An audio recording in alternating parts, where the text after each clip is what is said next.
What up, Long Beach? Welcome back to GazetteSports.com. It's JJ and Mike, and this Moore League softball video is brought to you by Naples Rib Company. 2 huge games in 2 weeks for Moore League softball, and we are where Moore League championships live. Lakewood High School taking on the Wilson Bruins. This game takes on that much more importance because Lakewood was knocked off by the Milliken Rams earlier in the week. Chris Levesque and the Bruins hoping to take it to the Lancers 2 times. Yeah, they are on the warpath. These Lancers really made bad mistakes that kind of gave Milliken a chance to get back into that game, starting with an error on a comeback to starting pitcher Janelle Hayes. Sure enough, first batter Corey Cochran, same comebacker, but this time it's an out.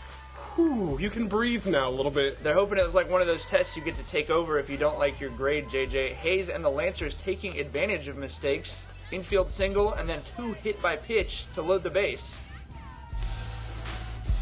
That's going to walk Kayla Unverzat, which brings Taylor Manning home to score, but they couldn't break it open against Milliken.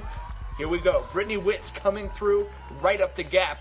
This was the hit they were looking for against the Rams, and they get it against the Bruins. And you needed to get that early to get that swag back, that Lakewood swag that they play with. Again, a 3-0 lead, just like the Milliken game. But Wilson answers with a bang. Look out, JB game! Hannah Duarte just sends that one deep into center field. Alexis Schiff comes around to score. She led it off with a walk. So Bruins right back at you. Buckle up, folks. We're in for a good one. After a strikeout with 2 outs, Unique Whitehurst gets all of that one to left center field gap. Hannah Duarte comes in to score and then watches her teammate get on the horse. And rides it, and rides it. Here she comes.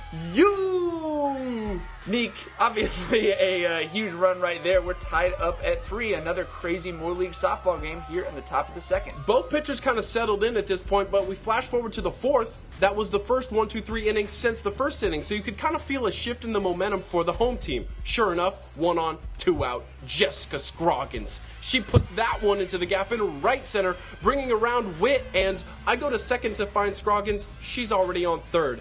11 seconds it takes the sophomore to get around and score. She Gordon, eat your heart out. She scrambled home for that one, much like her brother used to do for the Lancers on the football field. A 5-3 lead here in the bottom of the 4th. We go to the 6th.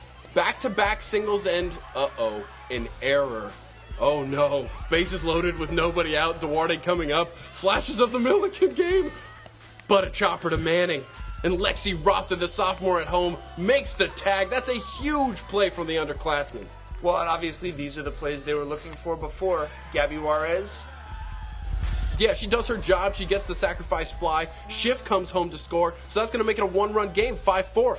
With 2 outs, Whitehurst up again. Another big hit to the gap.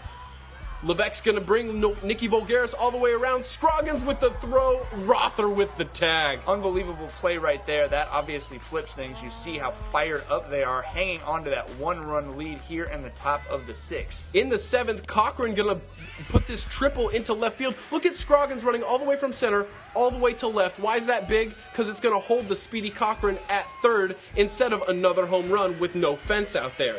Pretty big difference between third and home, JJ. It's the difference between a run and in a 1-run game where you've got plays like this, the defense playing steady, unlike in that Milliken game. They get the comebacker for the 2nd out. Yeah, they then intentionally walk Aaliyah Lexamana, who was 2 for 3 on the day, to bring up Haley Schiff, and on a 1-1 count, Hayes gets her to fly out to Sarah Fobbs in right. Winner, winner, pad your brow dinner. Lakewood stays alive in this title hunt, 5-4. By the skin of their teeth, this obviously quite a season for Moore League softball already, just 2 big games in, as the Lancers hoping to make reservations for 4 more numbers on that sign. Yeah, it would be their 6th straight, but not so fast, folks. Wilson still has to play Milliken, and then we still have another round of games. For all of that Moore League softball coverage, you stay right here, GazetteSports.com.